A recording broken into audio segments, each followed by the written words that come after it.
Bienvenue. Aujourd'hui, on va s'attaquer à un puzzle médical assez fascinant, les syndromes myélodysplasiques. Préparez-vous parce que chaque pièce qu'on va découvrir va nous rapprocher de la solution de cette énigme. Alors, imaginez un peu le scénario. Que se passe-t-il si notre usine à sang, celle qui est censée fabriquer tous nos globules, se met à tourner à plein régime, mais que les produits qui sortent sont défectueux? C'est vraiment la question au cœur de tout ce qu'on va voir. Un paradoxe assez surprenant qu'on va décortiquer ensemble. Bon, voici notre plan de match. On va commencer par une pénurie un peu mystérieuse, puis on plongera directement au cœur de l'usine à sang. Ensuite, on verra comment le diagnostic est posé, on parlera du bug génétique qui est à l'origine de tout ça, on regardera le risque de transformation, et pour finir, on clarifiera bien ce que les SMD ne sont pas. C'est parti! Ok, première étape de l'enquête, la pénurie mystérieuse. Souvent, tout commence de manière assez discrète, avec des petits signes qui n'ont l'air de rien, mais qui poussent quelqu'un à aller voir son médecin. Les premiers indices sont souvent un peu vagues, une fatigue constante, comme si les batteries étaient toujours à plat, ou alors des infections qui reviennent sans cesse, un peu comme si le système de défense avait des failles. Parfois, ce sont des bleus qui apparaissent pour un rien. Le point commun de tous ces signes, ils nous disent qu'il y a un souci avec nos cellules sanguines. Alors, pour y voir plus clair, la première chose à faire, c'est une simple prise de sang. Et là, le verdict tombe assez vite. Il manque du monde. Que ce soit les globules rouges, les blancs ou les plaquettes, les chiffres sont anormalement bas. En jargon médical, ça s'appelle une cytopénie. Bon, la pénurie dans le sang, c'est confirmé. Mais d'où vient le problème? Pour le savoir, il n'y a pas le choix. Il faut remonter à la source. Alors, direction l'usine de production, la moelle osseuse. L'enquête s'intensifie. Après la prise de sang, l'étape suivante, c'est le myélogramme. Là, on va carrément prélever un petit échantillon directement dans l'usine pour voir comment travaillent les ouvriers.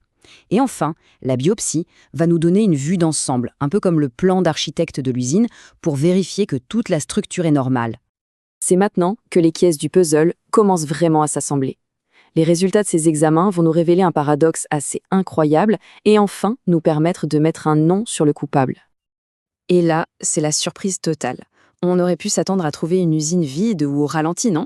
Eh bien, c'est tout l'inverse. La moelle osseuse est en pleine effervescence.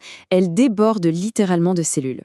Pourtant, à la sortie, dans le sang, c'est presque le désert. Mais comment c'est possible? La réponse à ce mystère tient en un seul mot, la dysplasie. Quand on regarde les cellules de la moelle au microscope, on voit tout de suite qu'elles sont anormales. Leur forme, leur taille, leur structure, tout est un peu bizarre, défectueux. L'usine produit, oui, mais elle produit des ratés. Et voilà, le cœur du problème. L'usine tourne à plein régime, mais la plupart des cellules sont tellement défectueuses qu'elles sont détruites avant même d'avoir pu sortir. C'est une production abondante, mais terriblement inefficace. Le terme scientifique pour ça, c'est l'hématopoïèse inefficace. Et donc, cette situation très particulière, une moelle riche qui produit des cellules anormales, ce qui entraîne une pénurie dans le sang, eh bien ça porte un nom, ce sont les syndromes myélodysplasiques, ou SMD. Le puzzle est enfin résolu. Ok, maintenant que le diagnostic est posé, il y a une autre question qui arrive tout de suite. Pourquoi? Qu'est-ce qui a pu dérégler la machine à ce point?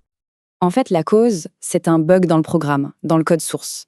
Ce sont des mutations génétiques qui s'accumulent avec le temps dans l'ADN des cellules souches de la moelle, les chefs d'orchestre de l'usine. Et un point vraiment crucial, c'est que ces mutations sont somatiques. Ça veut dire qu'on ne naît pas avec, elles apparaissent au cours de la vie. Et ça, c'est capital de le comprendre. Comme ces mutations apparaissent au cours de la vie, les SMD ne sont pas une maladie héréditaire. On ne peut pas la transmettre à ses enfants. C'est quelque chose que l'on acquiert. Voilà, ça nous donne la fiche d'identité complète des SMD.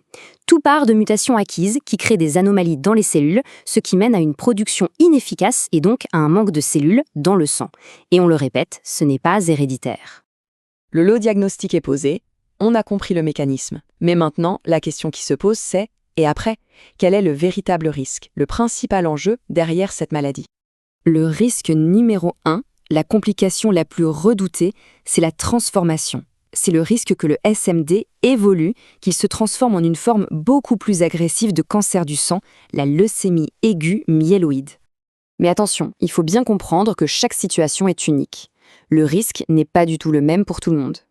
Ça dépend de plein de facteurs, comme le type de mutation génétique, la gravité de la pénurie de cellules. Il existe des scores très précis qui permettent d'évaluer ce risque au cas par cas.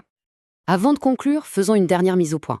C'est essentiel pour éviter une confusion qui est très, très fréquente avec une autre famille de maladies du sang.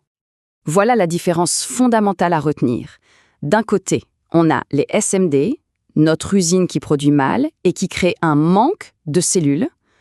De l'autre côté, on a leur exact opposé, les syndromes myéloprolifératifs. Là, au contraire, l'usine s'emballe et crée un excès de cellules. Pénurie contre surplus. C'est vraiment la différence capitale. S'il n'y avait qu'une seule idée à retenir à la fin de tout ça, ce serait celle-ci. Le cœur du problème dans les syndromes myélodysplasiques, ce n'est pas que l'usine ne travaille pas assez, c'est qu'elle travaille mal. Ce n'est pas une question de quantité, mais bien une question de qualité. L'usine ne manque pas de volonté, mais elle a en quelque sorte perdu le mode d'emploi. Et c'est là toute la complexité et tout le défi de cette énigme médicale.